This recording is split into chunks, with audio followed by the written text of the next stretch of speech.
auspicious occasions such as today, my dear mother always reminded me to mind my P's and Q's, as she put it. So today I thought I might share with you 4 P's leading to a big Q. The first P stands for the pressure of decision-making or the stress we undergo when faced with those heart-stopping, shocking moments of challenge, the difficult situations often encountered on an expedition perhaps, or even when attempting some skill or service or sport. You all know that feeling of dread that gnaws deep down when you're weak, lost, sick, confused, hurt, criticised, frustrated, petrified, exhausted, or generally have stuffed up big time and let others and yourself down.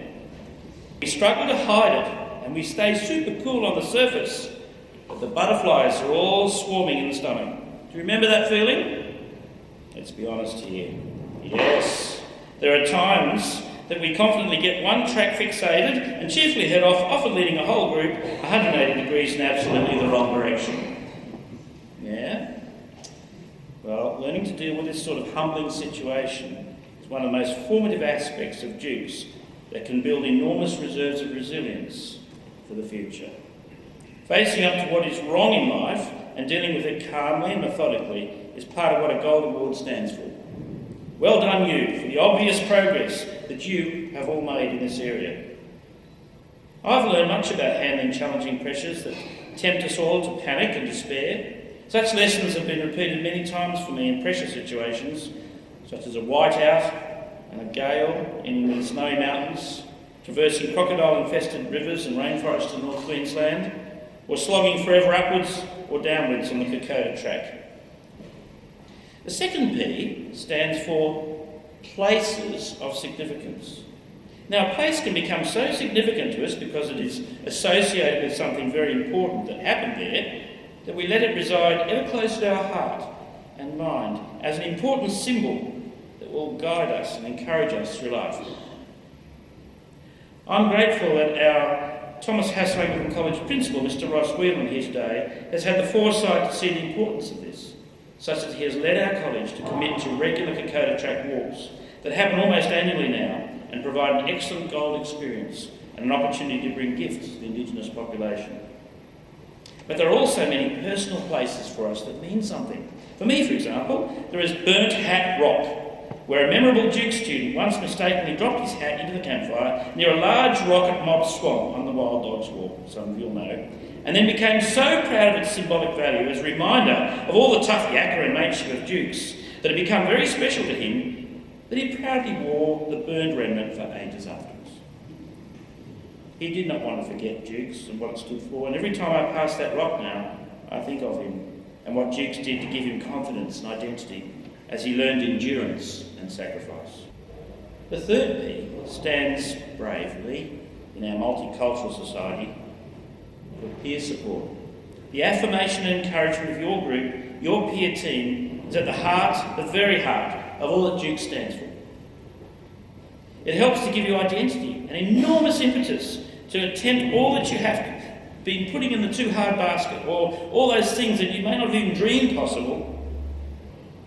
The final P stands for the pioneers, whom we should always remember. We stand on the shoulders of such giants. People like Prince Philip, the Duke of Edinburgh, for example. His Royal Highness established our award in 1956. In 1977, I became an award assessor at the King's School Unit under Leader Philip Bryson, and I went on Duke's expeditions into the rugged Colo River Gorge area, where I soon discovered that we have much to thank Prince Philip for and our founding fathers. Almost immediately, I experienced the vibrancy and excitement of this unique learning environment of the award. So today I've challenged you with 4 Ps. We can put the verbs with them now. Number 1, tame those butterflies in the midst of pressures that make you gasp. Number 2, revisit those important places, lest you forget what is significant. Number 3, establish important sources of peer support and guidance that will help keep you on track in life. And finally, remember to thank and follow the examples of the pioneers, such as Prince Philip and others who paved the way forward for you. Now, as we mind our Ps, it's time for the final Q, which is the question that's already been raised by a previous speaker. What will you do with this Duke's experience? All the knowledge and the skill that you have gained? Where to from here?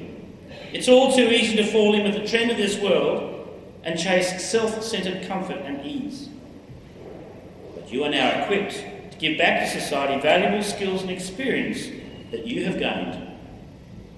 Will you take this harder route consistently and persistently?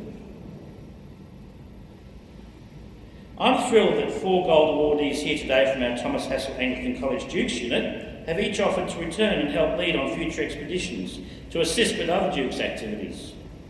But we can all do this sort of thing too, and make other very important and valuable sacrifices for Dukes that will help make Australia truly much greater.